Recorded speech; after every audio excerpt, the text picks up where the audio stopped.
asas da Luftwaffe.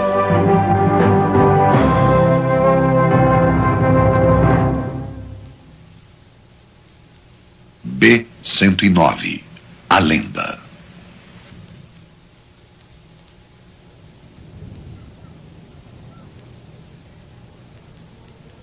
Hoje é só uma peça de museu. Conservado, parecendo novo, ele sobrevive ao regime que o criou. Já foi uma temida máquina de guerra que assustava a todos os que cruzavam os céus da Europa. Este talvez tenha sido o mais conhecido dos aviões da Segunda Guerra Mundial. O Messerschmitt 109. Foi sem dúvida a mais famosa aeronave da Luftwaffe. Calcula-se que foram construídos 35 mil desses aviões. Nenhum outro avião de caça atingiu essa produção.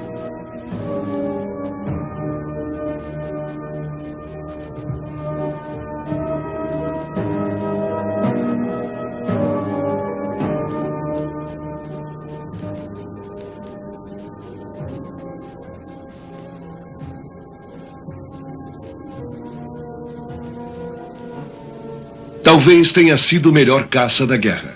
Foi seguramente a base do poderio aéreo nazista.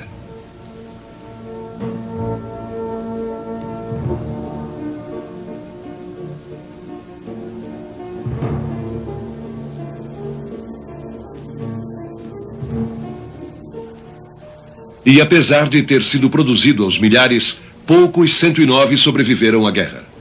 De fato, restou apenas um 109 fabricado na Alemanha.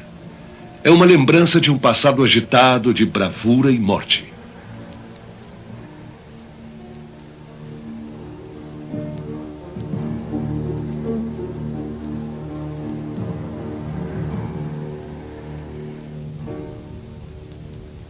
Apesar da pintura, este avião foi fabricado pelos espanhóis, que continuaram a montar o Messerschmitt 109 durante uns 10 anos após a derrota da Alemanha. Esse caça que não envelhecia serviu à Espanha até os anos 60. Há 40 anos, o Messerschmitt 109 parecia invencível. Pilotado pelos ases alemães, ele obtinha seguidas vitórias. Lá pelo fim da guerra, um piloto da Luftwaffe exausto disse: "Cada vez que entro na cabine tenho a impressão de que será meu caixão." Esse pessoal de terra está preparando o avião para outra missão. O 109 era uma arma terrível com seus 3 canhões e 2 metralhadoras. Os pilotos da Luftwaffe não se revezavam como os pilotos aliados. Isso fez com que cada um deles abatesse um grande número de inimigos e poucos sobrevivessem à guerra. No solo havia uma grande camaradagem. No ar, era cada um por si.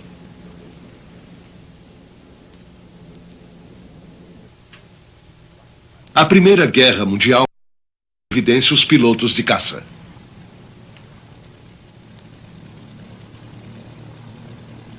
Pilotos como Oswald Belk e Manfred von Richthofen, este último talvez o mais famoso de todos os pilotos de caça, chamaram a atenção de todos para a aviação de caça. Von Richthofen, que com 80 vitórias foi o maior as da guerra, tornou-se um herói conhecido em todo o mundo. Seus aviões eram primitivos, biplanos e triplanos. O armamento era, no mínimo, imprevisível. O avião preferido de Von era o Fokker DR-1. Seu motor girava junto com a hélice e era lubrificado com óleo de rícino. O famoso circo voador de von Richthofen, que reunia a fina flor dos pilotos de guerra, era a própria morte sobre asas. A glória dos pilotos era fugaz. Cada piloto vivia em média apenas 6 semanas. Ninguém se preocupava com a segurança nem com o conforto dos pilotos. Paraquedas não eram recomendados porque baixavam o moral. Para sobreviver, os pilotos tinham que ter fé e confiar no destino. Oswald Belk, que ensinou von Richthofen a voar, morreu antes de completar 26 anos. Belk escolheu von Richthofen como um dos primeiros pilotos do circo voador. No dia 17 de setembro de 1916, Richthofen, que seria conhecido como Barão Vermelho, derrubou seu primeiro inimigo, um piloto inglês que mergulhou em chamas. Richthofen acabou caindo perto das trincheiras inglesas e foi enterrado pelo inimigo com honras militares. Um dos aprendizes de Belk era um rapaz com cara de anjo, bom piloto, que veio depois a ser o comandante da Luftwaffe. Era Hermann Göring, que, ao herdar o comando do circo voador quando morreu, tentou mudar a filosofia de combate implantada por Belk. Os veteranos da equipe não gostaram, mas Göring acabou recebendo a maior condecoração da Alemanha, assim como Richthofen. Göring abateu 22 inimigos, sobreviveu à guerra e nos anos 20 entrou na política. Em 10 anos, ele atingiria uma posição de destaque no Partido Nacional Socialista de Adolf Hitler.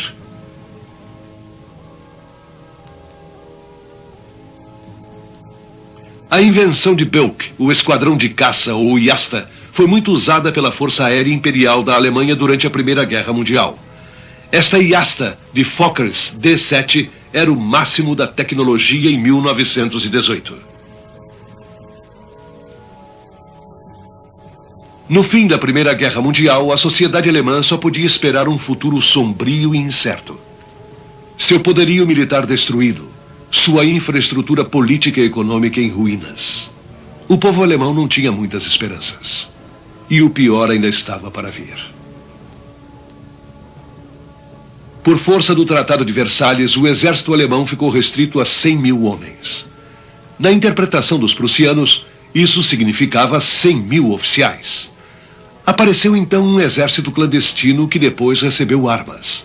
A fraca democracia praticada pela República de Weimar não conseguia ressuscitar a economia.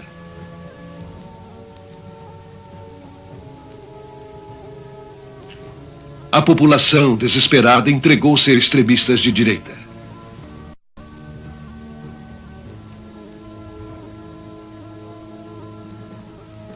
O povo alemão sentia-se humilhado pela destruição de seu poderio bélico e econômico e buscava sua dignidade perdida. O Tratado de Versalhes proibia que a Alemanha operasse aviões de guerra. Aos poucos, a aviação civil reapareceu e várias companhias se uniram para formar a Lufthansa.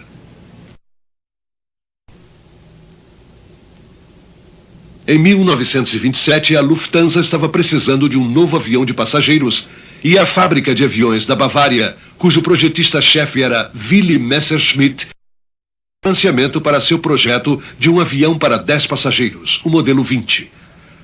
O único protótipo do modelo 20 sofreu um acidente. A Lufthansa exigiu a devolução do investimento. A fábrica da Bavária faliu. Para Willy Messerschmitt, essa tragédia trouxe uma oportunidade. Ele criou sua própria fábrica de aviões. Antes, porém, teve uma briga séria com o diretor da Lufthansa responsável pelo cancelamento do Projeto 20.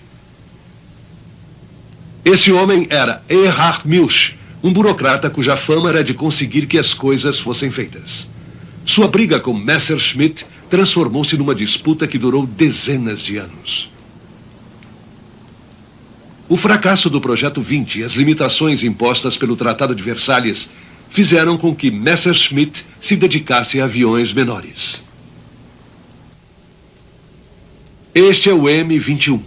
Suas asas se dobravam para economizar espaço no hangar. O forte de Messerschmitt era a criatividade.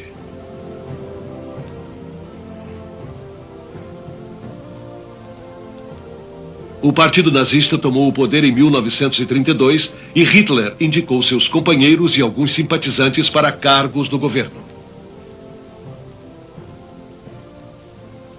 A estrutura do poder era complexa, com pessoas escolhidas a dedo em cada nível para criar o novo Reich. Uma dessas pessoas foi Erhard Milch. Embora Milch tivesse sangue judeu, ele foi encarregado do desenvolvimento da aviação militar.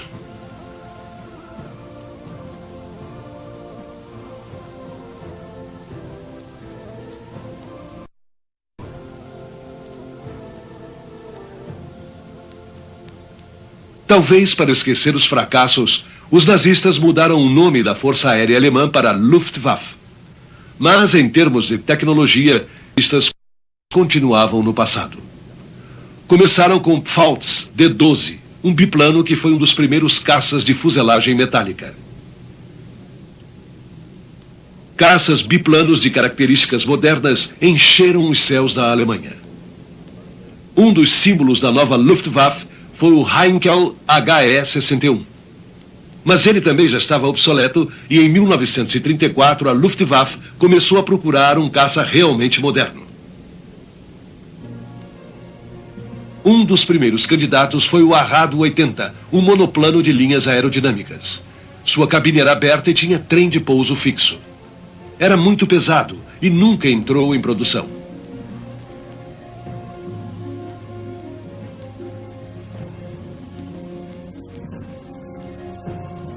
Outro concorrente era o Focke-Wulf 159 com trem de pouso escamoteável e cabine fechada.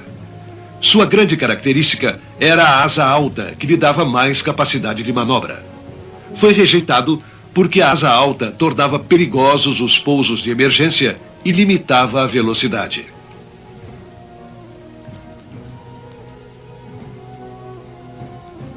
O candidato mais forte era o Heinkel 112.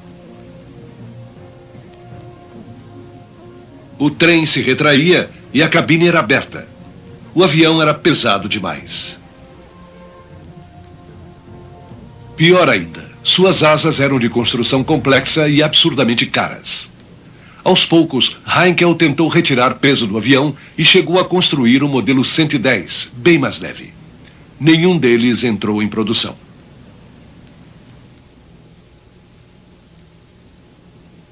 O contrato foi assinado com um desconhecido, que apresentara um avião que havia sido descartado de início.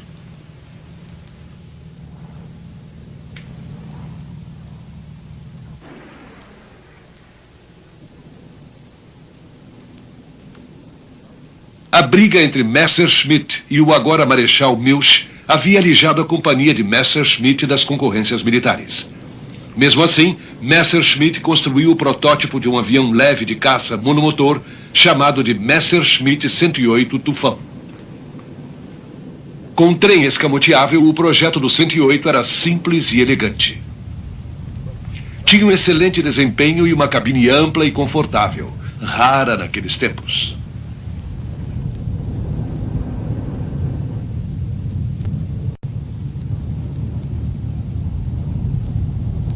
Para demonstrar as características do seu 108, Messerschmitt o inscreveu na corrida aérea da Europa. Não venceu, mas ficou claro que era um avião excepcional. Milch começou a sofrer pressões para incluir Messerschmitt na concorrência. Messerschmitt foi por fim convidado a apresentar o projeto de seu novo caça. Mas Milch, ainda vingativo, deixou claro que, mesmo que o projeto fosse aprovado, a construção dos caças seria entregue a outra companhia. Wilhelm Messerschmitt aceitou o desafio. Messerschmitt começou imediatamente a aperfeiçoar o projeto, tornando o avião ainda mais aerodinâmico, com ênfase na velocidade. Ele sabia que o seu avião tinha que ser muito superior ao de Heinkel, por causa da oposição de Milch. O avião que Messerschmitt projetou iria virar lenda. Foi-lhe dado o número 109. Era um monoplano de asa baixa, trem retrátil e cabine fechada. Acima de tudo, sua fabricação era muito mais simples do que a do 112.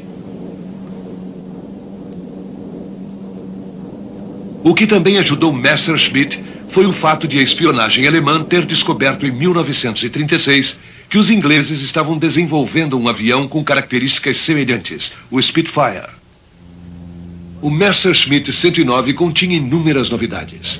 Era um avião destinado a voar para a imortalidade durante a Batalha da Inglaterra. A pequena distância entre as rodas do trem principal fazia com que o impacto da aterrissagem fosse suportado pela fuselagem, não pelas asas. O canhão que atirava pelo meio da hélice fazia do 109 uma arma mortífera de alta precisão. Suas asas eram leves e podiam ser substituídas rapidamente. Quando colocadas ao lado da fuselagem, o conjunto tomava pouco espaço e era facilmente transportável por ferrovia ou rodovia.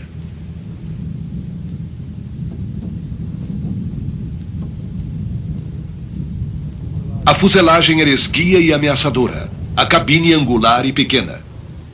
Mas, para o fim dos anos 30, o avião era uma maravilha de aerodinâmica. Além disso, era de construção barata. As versões E, F e posteriormente a G foram produzidas às dezenas de milhares. A prova de fogo do modelo E, ou E-1000, como os pilotos alemães o chamavam, foi na Guerra Civil Espanhola. Cerca de 6.000 pilotos da Luftwaffe, a chamada Legião Condor, lutaram ao lado dos nacionalistas de Franco, ganhando uma experiência que lhes foi de grande ajuda nos anos seguintes. Uma nova geração de pilotos da Luftwaffe teve seu batismo de fogo na Espanha. Apesar das proezas do 109 em combate, o avião ainda podia ser aperfeiçoado. Günther Hall, o terceiro maior as de todos os tempos, explica. O 109 era um avião muito sensível, com uma cabine muito pequena e um manche também pequeno. O maior problema era o trem, muito alto e com as rodas muito juntas. Na decolagem, quando você puxava o manche para levantar o nariz, tinha que contrabalançar o efeito do torque com o leme.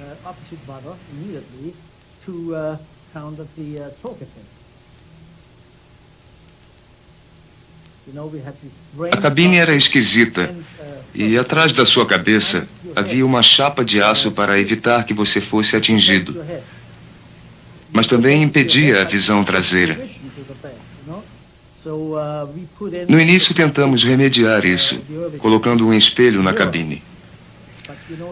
Mas a vibração não deixava que se visse nada no espelho. E se desse para ver, já era hora de abandonar o avião, porque ele estava colado em você.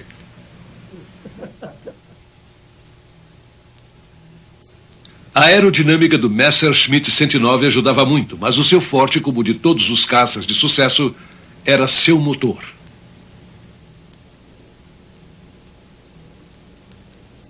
A maioria dos 109 foi equipada com o motor Daimler-Benz 600. Ainda é possível ver uma dessas maravilhas mecânicas restaurada pela equipe Messerschmitt no Museu Imperial de Guerra em Duxford. Ian Mason, da equipe, explica. Este é um motor Daimler-Benz DB605A de um Messerschmitt Bf-109G. É um V12 convencional, com a diferença de que era invertido. Os motores Merlin ingleses ou Ellison americanos eram todos em V, com carburadores no centro.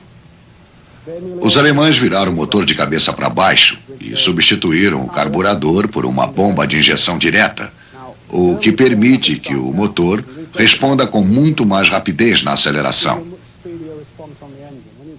Isso também evitava problemas de aceleração negativa, o que foi muito importante durante a Batalha da Inglaterra.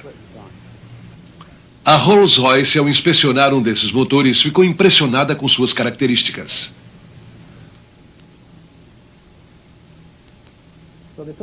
Eles mediram as tolerâncias e ficaram impressionados e imploraram para que não danificássemos o eixo de manivelas, porque não conseguiriam fazer um igual, mesmo com máquinas modernas. Fabricar 100.000 desses motores dentro dessas tolerâncias nos anos 40 foi uma incrível proeza da indústria alemã. A precisão da engenharia alemã era famosa. E os Daimler-Benz 600 confirmam essa fama. O motor parecia ter sido feito para a fuselagem do 109 e podia ser trocado em poucas horas, mandando Messerschmitt de volta a combate na metade do tempo exigido para um Spitfire. O projeto de Messerschmitt mostra sua qualidade quando comparado com outros aviões da época. A Força Aérea Italiana, que já tinha sido a melhor da Europa, operava os Mach 200, que pouco potentes e de armamento leve, pareciam totalmente obsoletos perante os 109. Os Mach 200 receberam depois os motores Daimler-Benz 600. Seu número passou a ser 202. E, apesar da potência, não chegavam aos pés do 109.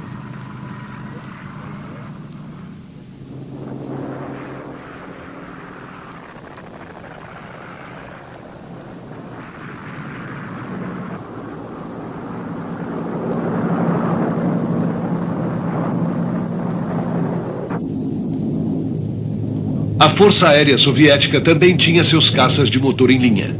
Os primeiros modelos dos MiG ainda estavam sendo testados em 1939. Quando entraram em operação, eram facilmente abatidos por um piloto experiente a bordo de um 109. Os Estados Unidos também operavam monomotores. O Bell P-39 Air Cobra tinha um canhão que atirava pelo cone do nariz como o 109. Mas o motor ficava atrás do piloto e um longo eixo era usado para transmitir rotação à hélice. A porta da cabine parecia a porta de um carro.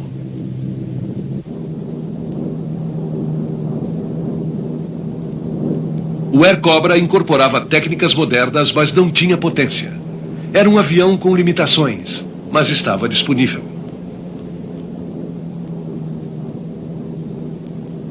E 10.000 Air Cobras acabaram lutando contra a Luftwaffe nos céus da Rússia.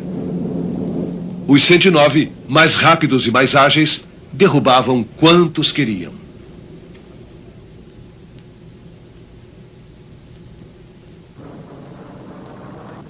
Outro avião em produção na América em 1939 era o P-40.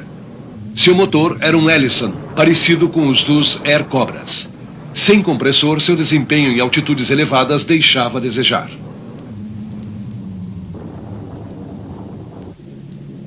O melhor caça francês era o Devoitin D-520. Quando se iniciou sua produção, os alemães já estavam à porta e, de qualquer forma, os 109 eram bem superiores. A RAF, em 1939, tinha 2 caças prontos para o combate, ambos excelentes: o Hawker Hurricane e o Supermarine Spitfire. O Spitfire enfrentou com sucesso a Luftwaffe de Goering, desafiando os 109. Os 2 aviões ingleses utilizavam o motor Rolls-Royce Merlin. O Hurricane era mais lento, mas tinha maior raio de ação. O Spitfire era muito mais rápido e ágil do que o 109, mas perdia em altitude máxima e ângulo de mergulho. Estava tudo pronto para um combate aéreo de características inéditas. No dia 1º de setembro de 1939, a Alemanha atacou. Mais de 200 Messerschmitt Bf-109 lançaram-se sobre a Polônia num ataque de surpresa. Os melhores pilotos utilizando o melhor caça da época. Com experiência ganha na Espanha, os pilotos da Luftwaffe arrasaram a Polônia.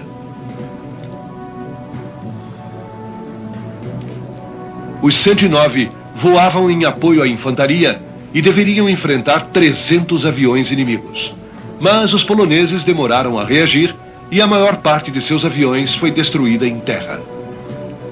Houve resistência, mas a Força Aérea Polonesa deixou logo de existir. A Luftwaffe perdeu menos de 80 aviões.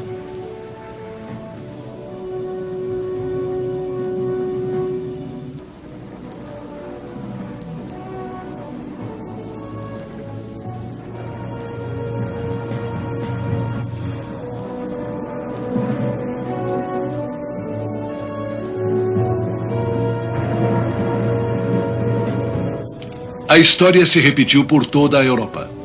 Os exércitos alemães varreram a Noruega, a Holanda, a Bélgica e a França. O 109 dava cobertura a todos os ataques, garantindo a superioridade aérea. Em junho de 1940, a Força Expedicionária Inglesa, que havia sido enviada em auxílio dos franceses, foi encurralada em Dunkerque.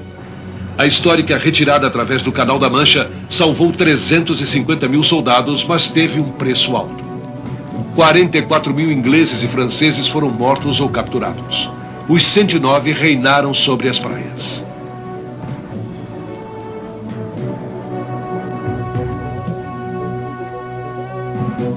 Após a derrota da França, a Alemanha teria que enfrentar a Inglaterra.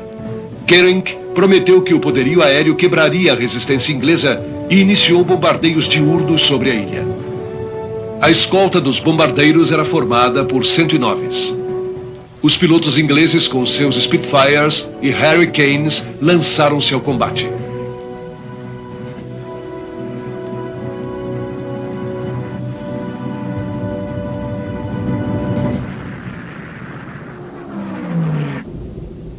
Hitler disse: Eu antevejo a derrota de um grande império. Esse otimismo não escondia o grave defeito dos 109. Seu raio de ação de apenas 660 quilômetros só permitia a seus pilotos 20 minutos de sobrevoo sobre a Inglaterra. Certa vez, de 12 109s que retornavam de missão, 7 caíram no Canal da Mancha e 5 fizeram pouso de emergência nas praias francesas. Os ingleses tinham muito mais Hurricanes do que Spitfires, mas logo aprenderam a usar os Hurricanes mais lentos contra os bombardeiros, enquanto os Spitfires mantinham os 109s ocupados e gastavam seu precioso combustível.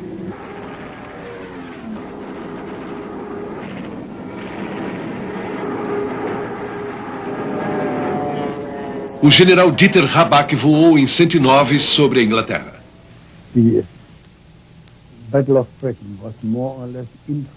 O alto comando alemão influenciou muito a Batalha da Inglaterra e não pudemos fazer o que queríamos. Recebemos ordens para escoltar os bombardeiros apenas. Os bombardeiros eram muito mais lentos do que os 109.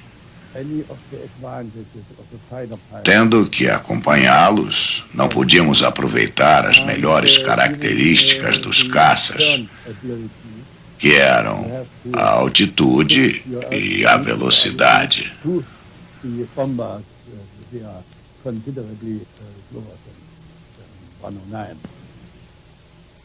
Os 109 realmente não tinham sido projetados para escoltar bombardeiros. Mas, apesar de tudo, ainda tinham uma enorme vantagem. Seu teto de operação era 600 metros superior ao dos Spitfires, e eles podiam mergulhar de surpresa sobre os pilotos ingleses. Quando o modelo F, muito mais potente, entrou em operação, os alemães passaram a ter ainda mais chances de vitória. Seguindo a técnica usada pelos alemães, os ingleses abandonaram logo a formação rígida, ganhando mais liberdade de manobra. Às vezes, um 109 solitário cruzava o canal para atrair a RAF para as costas da França, onde seus companheiros esperavam para emboscá-los. Os pilotos da RAF voavam até 7 missões por dia. A vida deles e dos inimigos era decidida em combates de menos de 15 minutos. O conjunto desses combates esparsos determinou o destino de uma nação.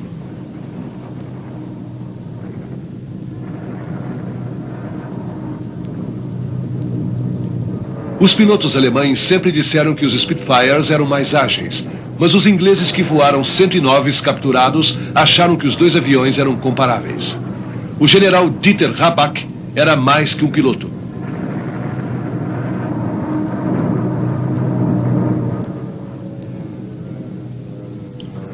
Ele treinava e aconselhava os pilotos sob seu comando, afiando o conjunto homem-máquina.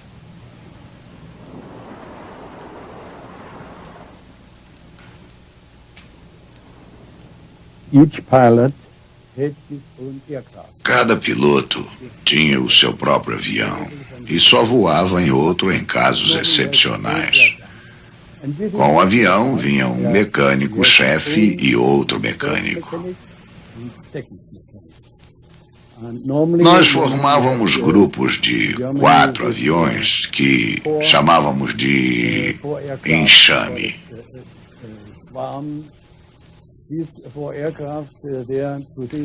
Cada grupo tinha uma pessoa responsável pelo armamento e outra pela manutenção hidráulica.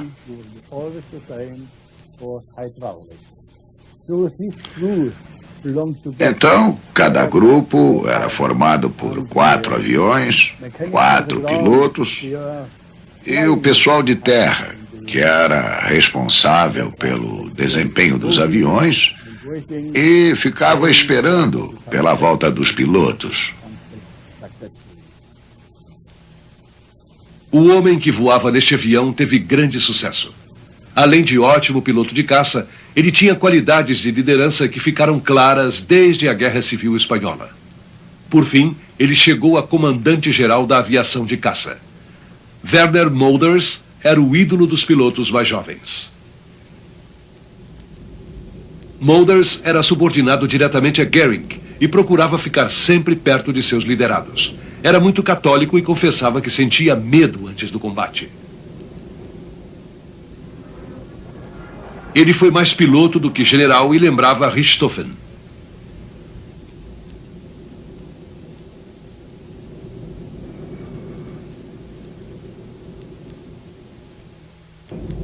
Em 1941, a Alemanha cometeu o erro de atacar a Rússia.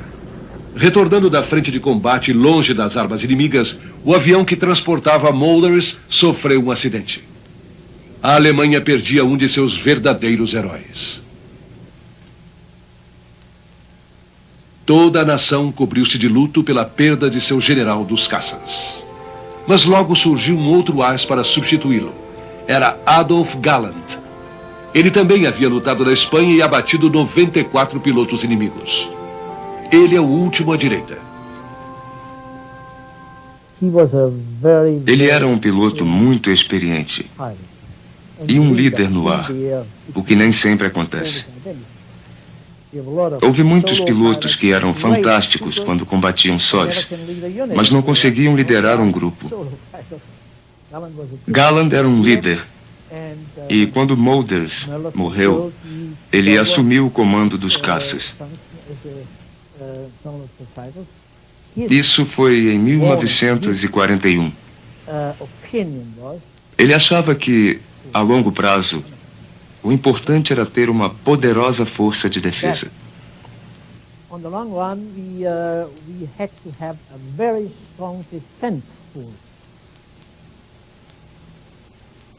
A prioridade de Hitler, no entanto, sempre foi ter uma forte força de ataque. E logo apareceram planos para substituir os 109s pelos Focke-Wulf 190, que alguns consideram como o caça alemão mais versátil da guerra. Os 109 e os 190 voaram lado a lado na cruel frente russa. As condições exigiam o máximo das máquinas e dos homens. O 190 provou ser um avião mais avançado, mas muitos ainda preferiam voar os 109. Na frente ocidental, os bombardeiros aliados começaram a metódica destruição da Alemanha.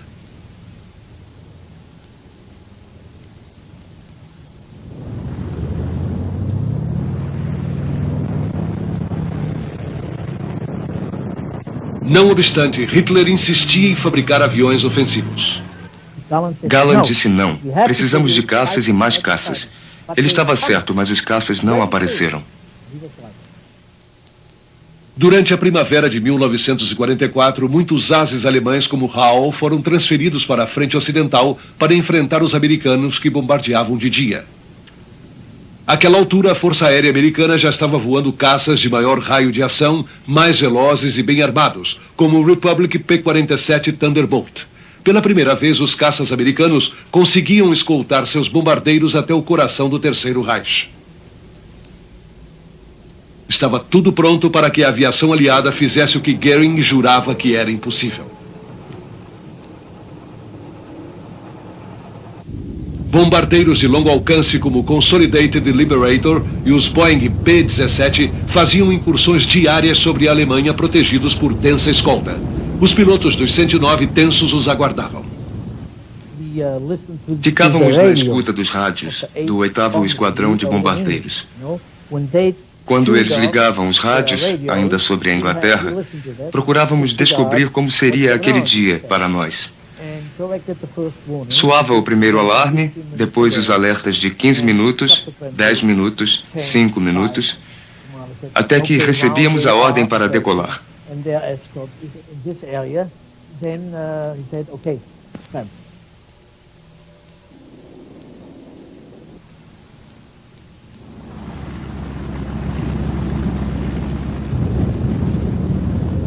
Tentar impedir aquela campanha de bombardeios era o maior desafio para a Luftwaffe desde o início da guerra.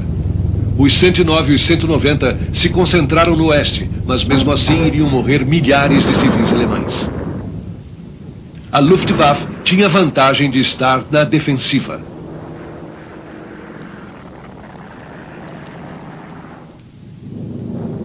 Quando os caças alemães partiam para o ataque, os pilotos americanos já estavam há horas no ar. e até chegar lá já haviam enfrentado a artilharia antiaérea e seu moral já havia baixado.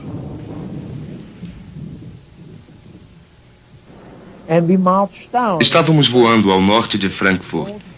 Vimos o inimigo e mergulhamos direto sobre um grupo de P-47, a uns 2.500 metros de altitude. Acertei um que explodiu em chamas, depois outro. E aí eles me atacaram. Hoje eu sei que era a esquadrilha de Hepzenkis.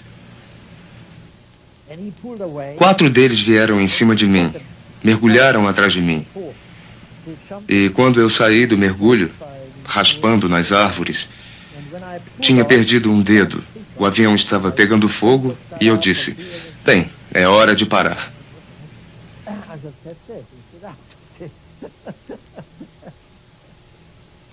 Foi a primeira vez em que ele perdeu depois de 275 vitórias. Os ferimentos de Hall provavelmente salvaram sua vida.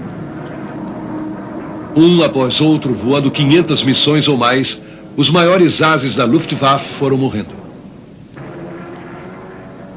Em 4 meses, no início de 1944, a Luftwaffe perdeu 1.000 pilotos. Mas os aliados também sofreram pesadas perdas. Durante 1943, 1/3 dos bombardeiros americanos foram derrubados antes de completar suas 25 missões. Por incrível que pareça, a produção de aviões aumentou na Alemanha em 1944.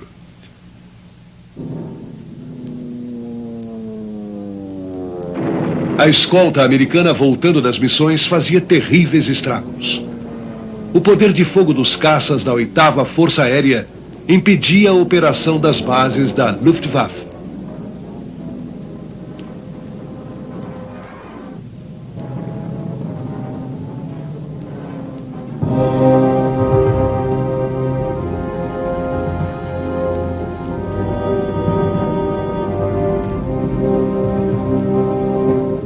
Havia tantos americanos no ar que as maiores bases foram abandonadas.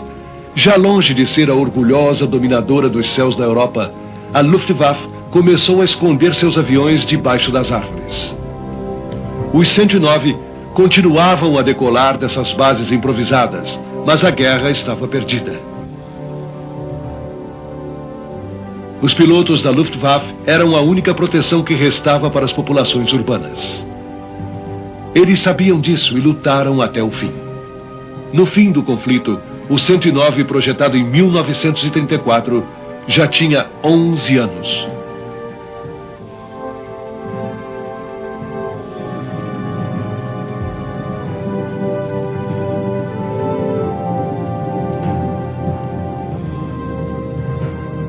Os Messerschmitt 109 e os homens que os pilotaram honraram suas tradições perante forças muito superiores.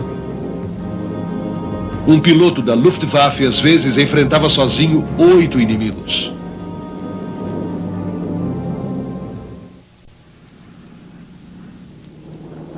Continuavam heróis, mas estavam muito cansados. Já havia falta de peças e de combustível, mas os 109 continuavam a voar. Mesmo admitindo que os pilotos da Luftwaffe haviam derrubado muitos aviões de classe inferior na frente russa, seu número de vitórias superava em muito dos aliados, cuja média não passava de 30.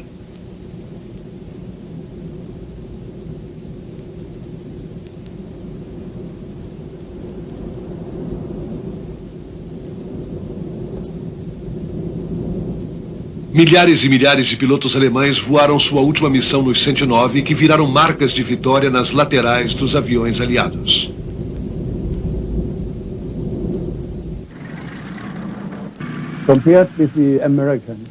Os americanos normalmente voavam 50 missões. Voltavam para casa e, às vezes, voltavam para voar mais. Nós, os alemães, ou voávamos até o fim, ou éramos fuzilados. Eu voei mais de 1000 missões e abati 125 inimigos. Com o colapso da Alemanha nazista, a guerra aérea de repente cessou. Em janeiro de 1945, só restavam cerca de 1.109. No fim da guerra, menos de 500 estavam em condições de voo.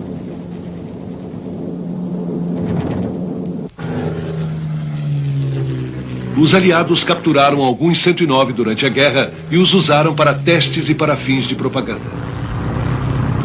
As peças eram de fácil adaptação e os pilotos simplesmente entravam neles e decolavam sem qualquer treinamento.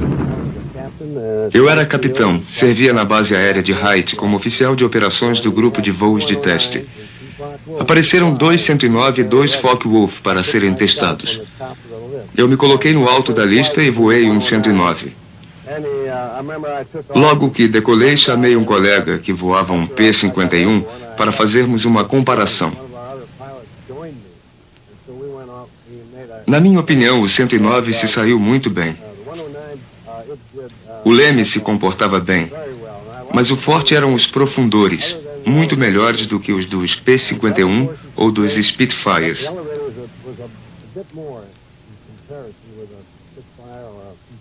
O pior era a aterrissagem, com aquele trem estreito, mas não tive problemas. A cabine realmente atrapalhava a visibilidade, mas era um avião bem confortável.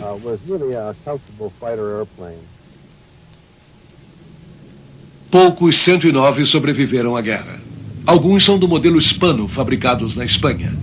Equipados com motores Merlin da Rolls-Royce, eles diferem de seus primos alemães na entrada de ar, redesenhada, e na hélice de 4 pás.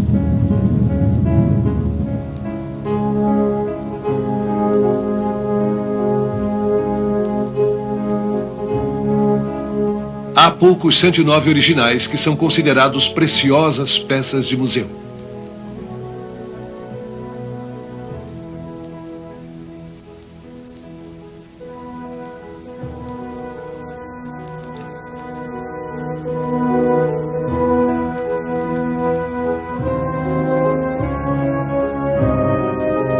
Como se fossem monumentos ao gênio de Willy Messerschmitt, eles são cuidados como joias pelos seus responsáveis.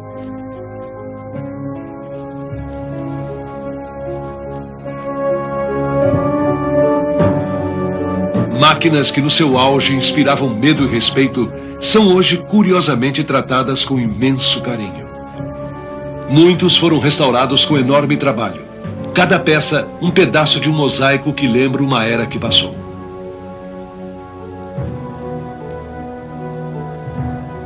Uma era na qual os Messerschmitt 109 escoltavam os bombardeiros cujo objetivo era destruir a Inglaterra.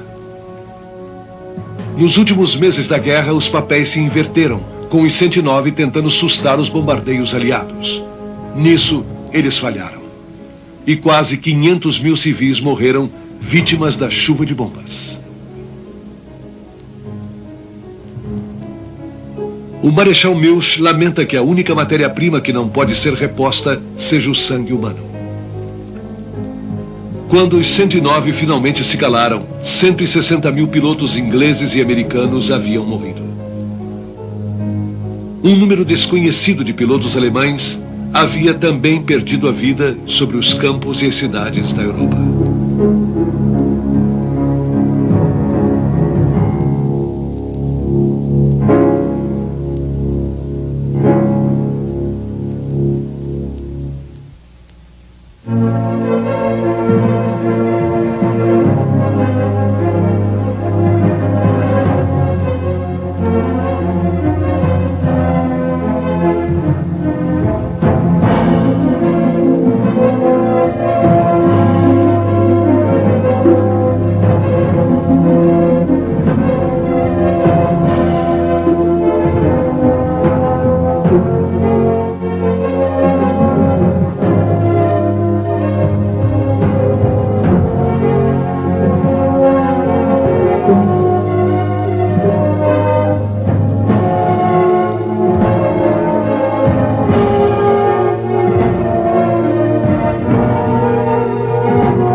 Sombra para os olhos